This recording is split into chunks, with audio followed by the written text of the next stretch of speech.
Hello everyone. आज से general government के लिए जीके जीएस जो भी पूछता है वो हम लोग इसमें पूरा देखेंगे। तो आज सबसे पहले इतिहास की शुरुआत करते हैं। तो इतिहास में सबसे पहले क्या है, तो भारतीय इतिहास को 3 भागों में बांटा गया है। सबसे पहले होता है प्रागैतिहासिक काल, उसके बाद होता है आद ऐतिहासिक काल, उसके बाद होता है ऐतिहासिक काल। ठीक है, ये 3 भाग होता है इतिहास का। सबसे पहले प्रागैतिहासिक काल का बात की तो प्रागैतिहासिक काल भी 3 भागों में बांटा हुआ है। सबसे पहले होता है पुरापाषाण काल। पुरापाषाण काल का समय जो होता है वो अज्ञात काल से लेकर के 8000 ईसा पूर्व तक होता है। उसके बाद आता है मध्यपाषाण काल। मध्यपाषाण काल का समय जो होता है 8000 ईसा पूर्व से लेकर के 4000 ईसा पूर्व तक। उसके बाद होता है नवपाषाण काल। नवपाषाण काल का समय होता है 4000 ईसा पूर्व से लेकर के 2500 ईसा पूर्व तक। ठीक, ये हो गया प्रागैतिहासिक काल का। उसके बाद आता है आद ऐतिहासिक काल। आद ऐतिहासिक काल को 2 भागों में बांटा गया है। एक होता है सिंधु घाटी की सभ्यता और एक होता है वैदिक सभ्यता। सिंधु घाटी की सभ्यता का जो समय होता है वो 2500 ईसा पूर्व से लेकर के 1500 ईसा पूर्व तक, और वैदिक सभ्यता जो होता है 1500 ईसा पूर्व से लेकर के 600 ईसा पूर्व तक। उसके बाद आ जाएगा ऐतिहासिक काल। ऐतिहासिक काल को 3 भागों में बांटा गया है। प्राचीन भारत का इतिहास जो इसका समय होता है 600 ईसा पूर्व से लेकर के 712 ईस्वी तक। उसके बाद होता है मध्यकालीन भारत का इतिहास। मध्यकालीन भारत का इतिहास जो है वो 712 ईसा पूर्व से 712 ईस्वी से लेकर के 1707 ईस्वी तक होता है। उसके बाद आता है आधुनिक भारत का इतिहास। ये हो गया आधुनिक भारत का इतिहास जो 1707 ईस्वी से लेकर के वर्तमान समय अभी तक के समय को हम लोग आधुनिक भारत का इतिहास कहते हैं। तो यहाँ से ये तो हो गया इतिहास के बारे में कि ये 3 भागों में होता है, प्रागैतिहासिक काल, आद ऐतिहासिक काल और ऐतिहासिक काल। उसका कितना भाग होता है वो सब देख लिए समय के साथ। अब यहाँ शुरुआत करेंगे सबसे पहले।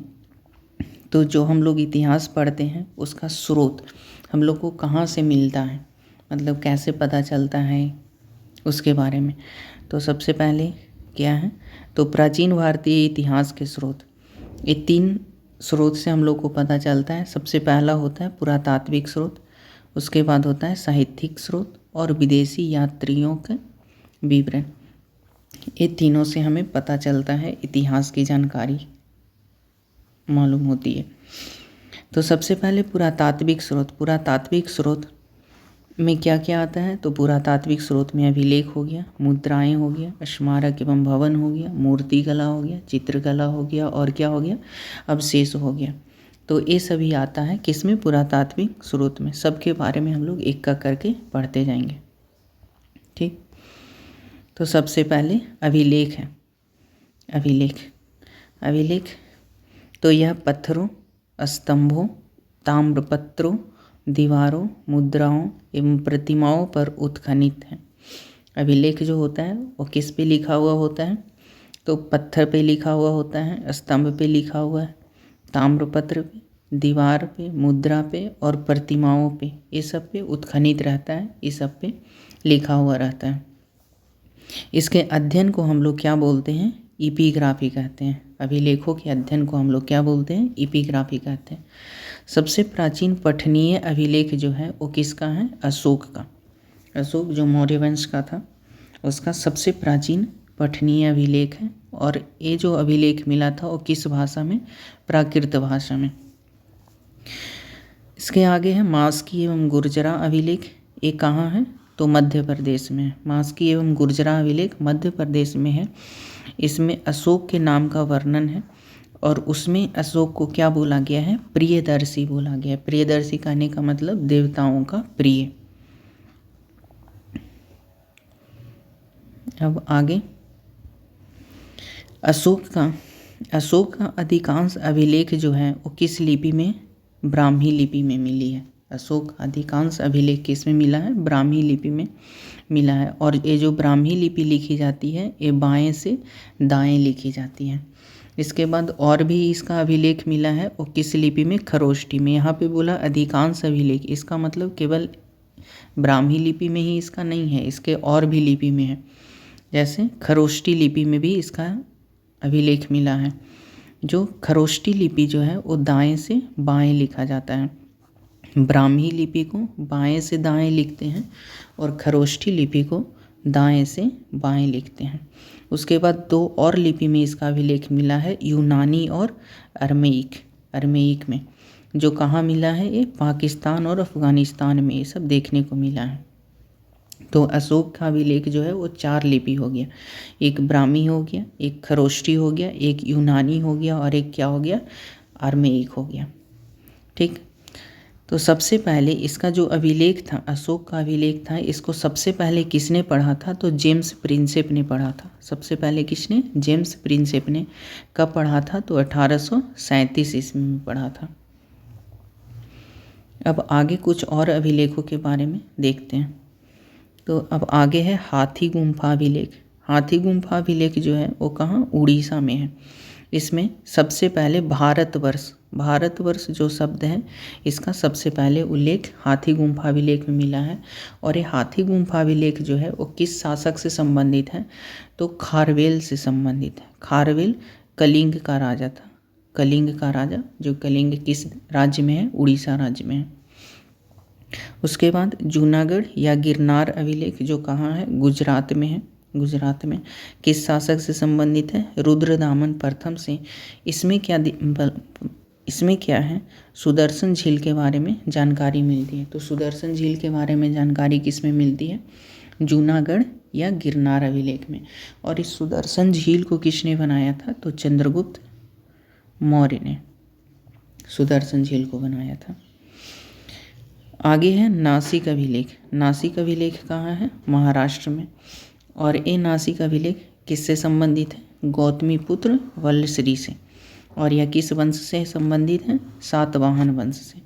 और गौतमीपुत्र वल्लश्री जो है वो गौतमीपुत्र शतकर्णी की माता है।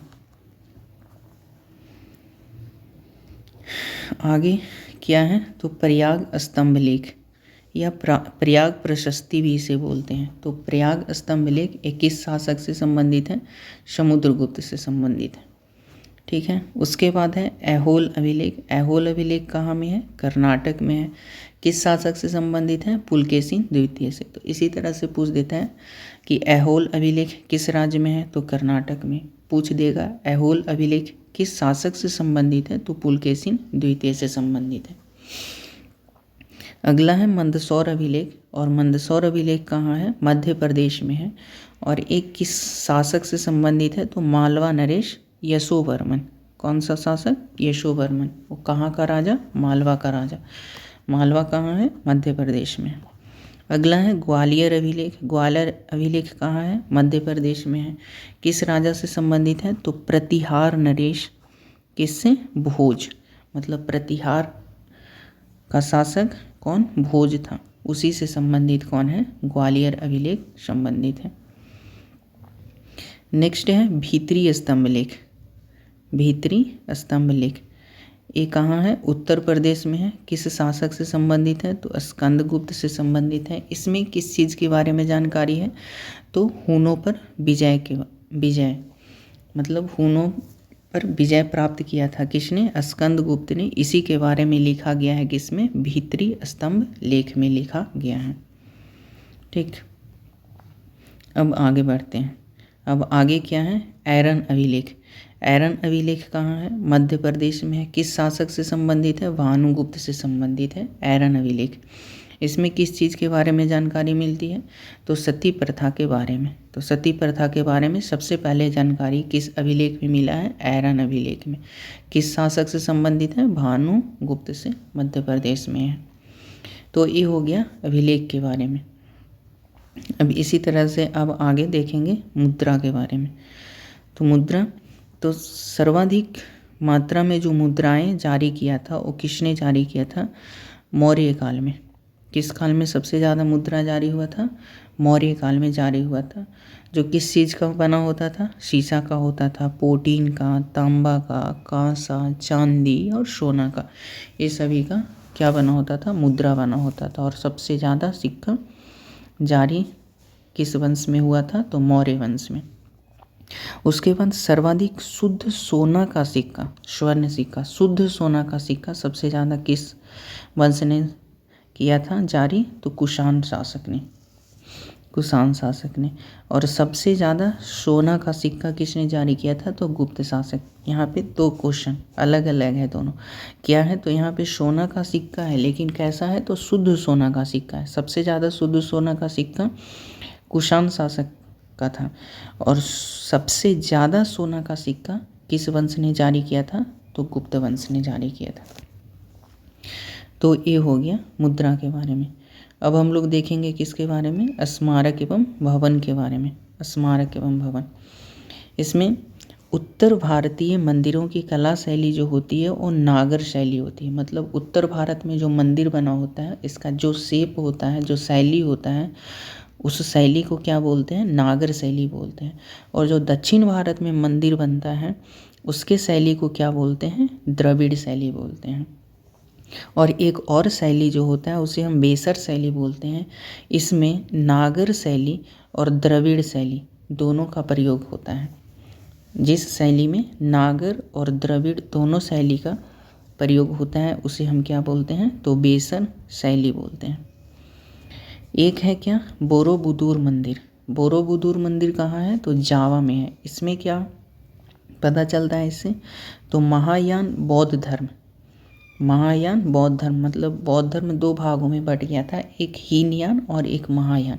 तो ये महायान बौद्ध धर्म के बारे में बोल रहा है कि ये इसकी लोकप्रियता का प्रमाण मिलता है कहाँ से? तो बोरोबुदुर मंदिर से। और ये कहाँ है? जावा में। ओके, अब आगे मूर्तिकला। तो मूर्तिकला में कुषाण कालीन जो मूर्ति कला होती थी उसमें विदेशी प्रभाव सबसे ज़्यादा होता था। विदेशी प्रभाव सबसे ज़्यादा किसके मूर्ति कला में होता था? कुषाण काल की मूर्ति कला में। अब आगे हम लोग को किसके बारे में? अवशेष के बारे में पढ़ना है।